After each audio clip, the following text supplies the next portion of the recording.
Tuhan. Dalam suasana Natal bulan ini, saya ingin menyanyikan sebuah pujian untuk saudara-saudara sekalian dan menjadi berkat. Kiranya menjadi berkat untuk saudara dan juga untuk kemuliaan bagi nama Tuhan.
Salam saudara pemirsa, selamat berjumpa kembali dengan kami dalam program Berita Pengharapan.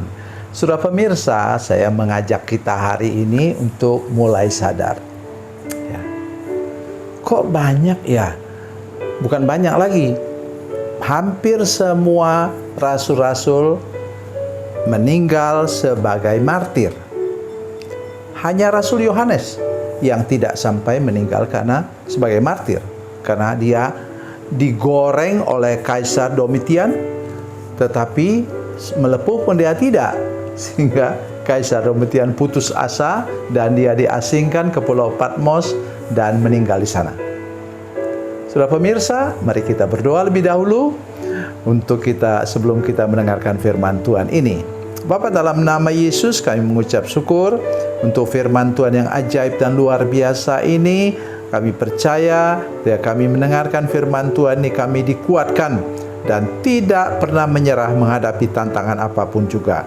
Terima kasih Tuhan. Dalam nama Yesus kami berdoa. Haleluya. Amin. Saudara pemirsa, mari kita merenungkan firman Tuhan dari Perjanjian Baru. Perjanjian Baru, Yohanes pasal 16 ayat 33. Yohanes 16 ayat 33, demikian bunyi firman Tuhan.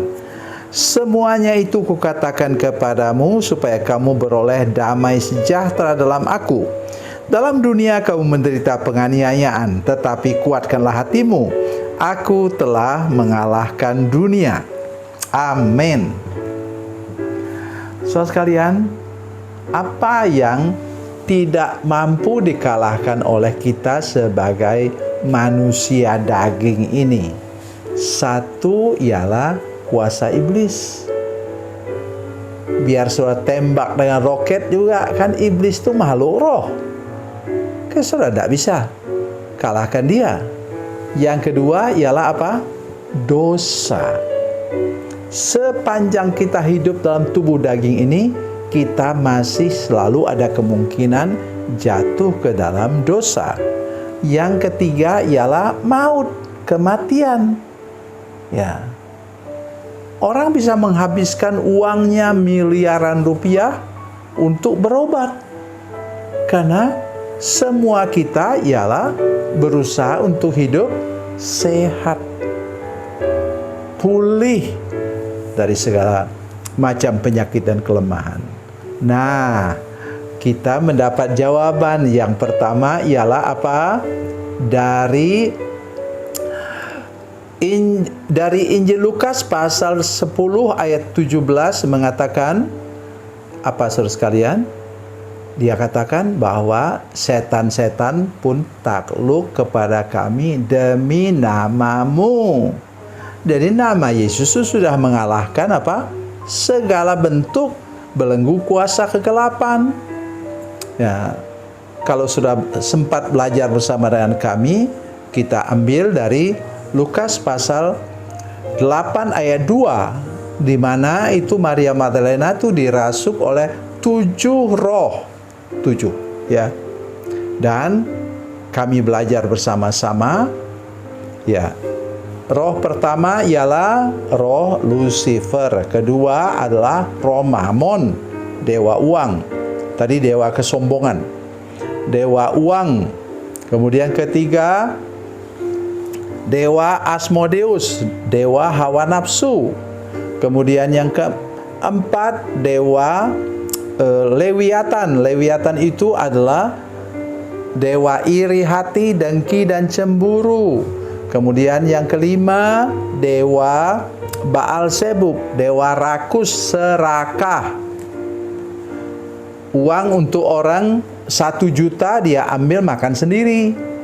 Ya, itulah orang yang korupsi. Kemudian apa? Yang keenam, dewa setan. Itulah dewa apa? Dewa kemarahan, dewa sadis. Ya, kadang-kadang kita kaget lihat orang bisa begitu sadisnya. Itu dari roh setan. Kemudian dewa yang ketujuh, dewa Belpegor. Belpegor itu artinya apa? Dewa bebal, malas. Itu ada pada manusia. Nah, di sini apa kata firman Tuhan?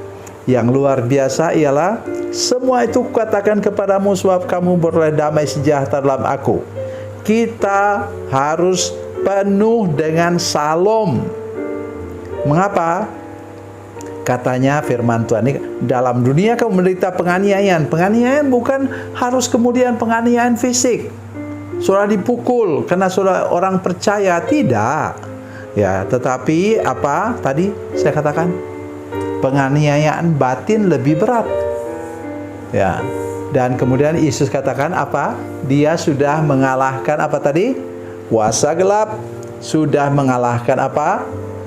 Dosa, sudah mengalahkan maut. Ketika dia bangkit dari antara orang mati pada hari yang ketiga, dia sudah mengalahkan maut. Oleh sebab itu, tidak ada yang perlu kita takutkan lagi. Ya, saya sudah mulai tadi dengan kata bahwa 12 murid, dari 12 murid kalau tambah Rasul Paulus sama dengan 13 rasul. Maka kemudian mereka semua mati atau meninggal sebagai martir, termasuk Rasul Paulus. Tetapi kabar baiknya apa? Tuhan memberi kita kemenangan. Itulah sebabnya darah para martir ini yang menyebabkan gereja baru pada abad pertama sudah dari Spanyol sampai ke India, dari Roma sampai ke Afrika bagian utara sudah dikuasai oleh Injil Yesus Kristus. Dan sekarang sudah tahu, sudah lebih dari 2,8 miliar orang di dunia ini mengaku percaya kepada Yesus. Dan mari kita hari ini belajar percaya sungguh-sungguh bahwa Tuhan Yesus sudah mengalahkan dunia ini. Oleh karena itu kita hidup penuh dengan damai sejahtera. dengan salom. Seberat apapun masalah kita, kita masih bisa tersenyum. Tuhan Yesus memberkati, Tuhan Yesus baik. Mari kita berdoa. Bapa, dalam nama Yesus, terima kasih untuk firman Tuhan yang ajaib dan luar biasa ini. Tuhan, nolong kami untuk mengerti kasih-Mu lebih lagi Tuhan, supaya kami dapat hidup mempermuliakan nama-Mu. Terima kasih Tuhan. Dalam nama Yesus kami berdoa. Haleluya.